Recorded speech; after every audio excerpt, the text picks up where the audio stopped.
सुरेंद्रनगर जिले के मूली तालुका के सरला गांव में ग्राम पंचायत की बड़ी लापरवाही आई सामने। लोग गंदे पानी से परेशान हैं।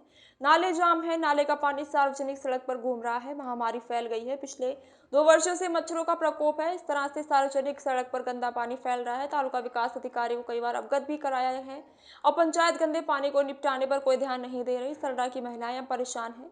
कगजी भाई सोलंकी ने कहा कि ग्राम पंचायत सरला का लचर प्रशासन ही मुख्य कारण है। पिछले 2 सालों से इस तरह से सार्वजनिक सड़क पर सीवर का पानी बह रहा है, जिससे कि बुजुर्गों को आने जाने में काफी सावधानी बरतनी पड़ती है और पूरी गली मच्छरों से त्रस्त है। लेकिन सरपंच या तलाटी द्वारा कोई भी राहत नहीं दी जा रही, जबकि स्वच्छता अनुदान को फर्जी बिल बनाकर अन्यत्र बर्बाद कर दिया जाता है। देखना यह होगा कि गंदे मलजल का निस्तारण कौन करेगा।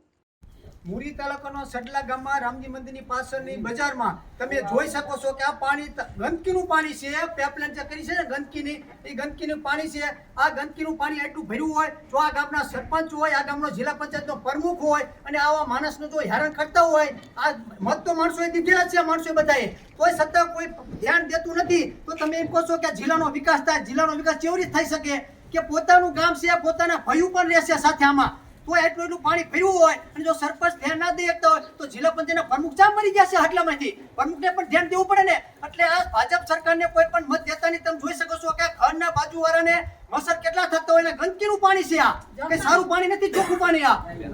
અને કેટલા માણસો આ પડે છે અને પાણી અત્યારે ગામમાં છોડે ત્યારે ઢીસણમાનું પાણી ભરેલું હોય છે અને આગળ પાઇપલાઇન કરી છે તો પાઇપલાઇન આગળ નાકું દઈ દીધેલું હોય છે। તો સરપંચને એટલે અંદર આવતું નથી કે નાકું ખોલાવી અને ગટરનું પાણી બહાર કાઢે, પણ આ સરપંચમાં કંઈ મને લાગતું નથી કે મોટું હોય કે આમાં સરપંચે પણ રાજકારણ કરતા હોય એવું મને આમાં લાગે છે। એટલે તમામ મારે સરકારને નમ્ર વિનંતી।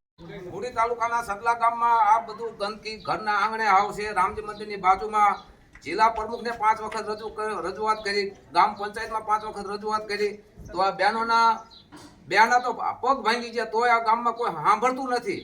પાણીનો નિવાડો નથી લાવતા। ગંદકી એટલી છે કે આ મંદિરમાં કોઈ જાતું નથી। હવે મંદિરમાં બહાર આવે, મંદિર જાતા બંધ થઈ ગયા છે, બેનો તો થાય મંદિરમાં બહાર આવે ને બેઠા હોય બોલો બોલો કાયનું જે બંને વાત કરી દીધી એમ કઈ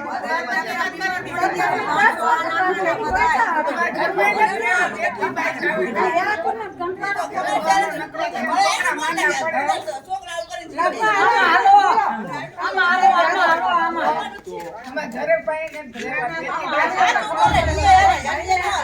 મત લેવા